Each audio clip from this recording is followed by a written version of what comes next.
you've been hearing, and what do you feel like is important for people to know who's either starting a business or already have their business up and running?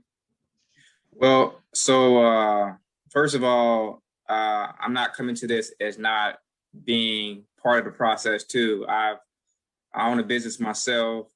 I've been there. It's been frustrating where you're looking to get this momentum moving, and you're looking to get this funding, and you got this vision in your head about this business you want to create.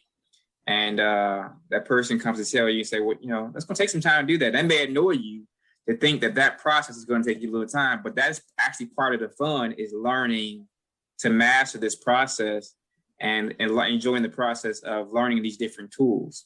So I had the pleasure of talking to a couple of clients this week. Great conversations.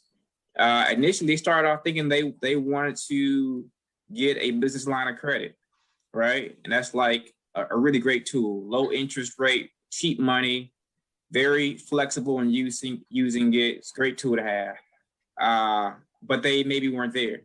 Maybe for some reason, maybe the credit score wasn't there. Maybe they didn't have the history in business, Maybe they didn't have the documentations to support their time in the business. Maybe they were doing the business off the books for a while, but maybe they started to get serious about the business, started to do the business on the books.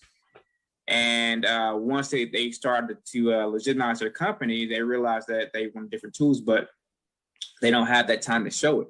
So I started talking about, okay, well, we still can get there. It may be the third or fourth step. Maybe the first step is just getting some startup funding. We can do some credit card stacking with you. We'll still get you some really good tools. You still can have some flexibility in using them. And if we get you what we get you, we can use 0% for, I think it's 21 months. And so that gives you some flexibility to use. You can pay a little bit back over time. And so it's a good way to start. And start just paring down. We start here, and then we go from there. Maybe if you got some movement in your business, you got a lot of transactions, we can go to MCA route. We can get what's called a merchant cash advance. That would be a good route to go. And then maybe after that step is the business line of credit, right? And then depending on a person, their mindset, having them go, oh, okay, that sounds great. Let's do that. I like you, Tavante. I like me too. I like how you paired that out, and that's how you got to think about this thing. This is not going to be some one and done.